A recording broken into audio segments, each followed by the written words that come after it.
Hey there, Sports Glutton fans. I know you're waiting for another installment from the Toddfather. Well, here we are at Game 3 for Oklahoma City and the San Antonio Spurs. I'm sorry to say the Oklahoma City Thunder will be lucky to push this series to 5 games. First of all, the Thunder shouldn't even be here. Zach Randolph's bonehead punch to Steven Adams in the Grizzlies' 6-game versus the Thunder eliminated him from Game 7. Randolph averaged 18 points and 9 rebounds and was literally unstoppable in that series. That's major. You can't replace that. And CP3, come on, no matter how humble the Clippers want to be, Chris Paul did not lose that game. That wrong call by the officials completely changes the dynamic of the game, the mentality, everything. Chris Paul would not be under pressure to score and have those turnovers. Although I do think that could be the worst 15 seconds of individual play in NBA history. 2 turnovers, 3-point foul conversion. The Clippers should have and probably would have won Game 6 and possibly Game 7 if the correct call was made.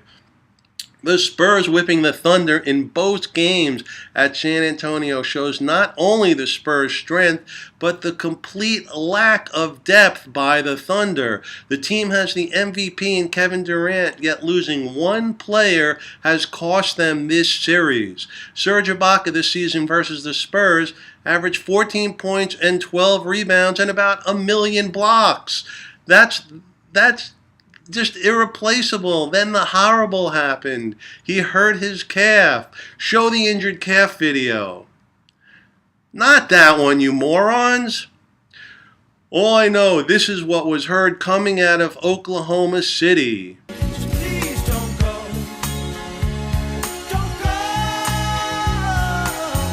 go. Don't go away. Please don't go. Oh, we're back. Keep singing or keep talking? Or did I hear you say neither? Lightning strikes twice against the Thunder. Westbrook got injured last year. They lost. Ibaka got injured this year. Oh my God, they're getting destroyed. It wouldn't matter if Durant and Westbrook could score 80 points combined. In the first 2 games, the rest of the starters scored 5 points in Game 1 and 7 in Game 2. Where is the depth? Where will the rest of the points come? In Game 1, Derek Fisher had 16 points on 4 of 6 3-pointers. In Game 2, Fisher finished with 2 points on 1 of 5 shooting. Where'd you go, Fisher? In Game 2, Fisher forgot to fish for field goals and only finished with failure. Come on, Fish. Steven Adams, you went on a thunder but a rocket in the first quarter with 7 points. You had 2 in the next 38 minutes, up 36 minutes if you're really counting. Adams, where'd you go? Did you get mentally punched again from Zach Randolph? Maybe, as my friend Brian suggests, Jeremy Lamb is the third scorer.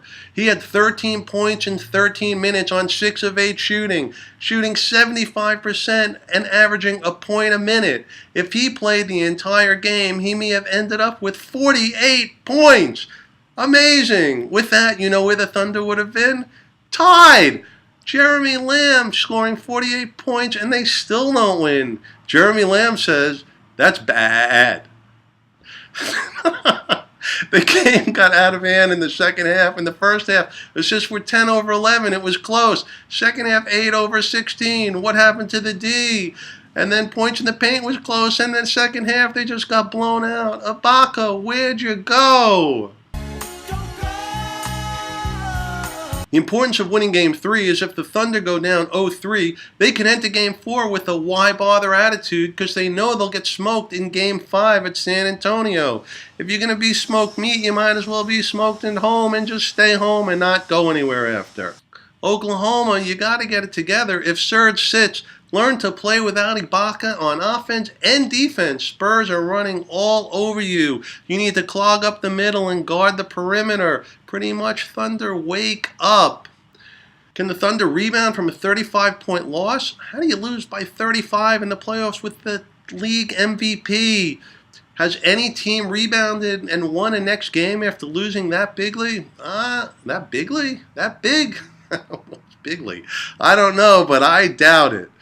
Well, the one shining memory and possible maybe insurgents for the Thunder is that they broke the Spurs' 19-game winning streak right here at home in Oklahoma.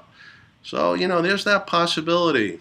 The keys to current and future Thunder success: find and create depth in the middle, and you need a third scorer.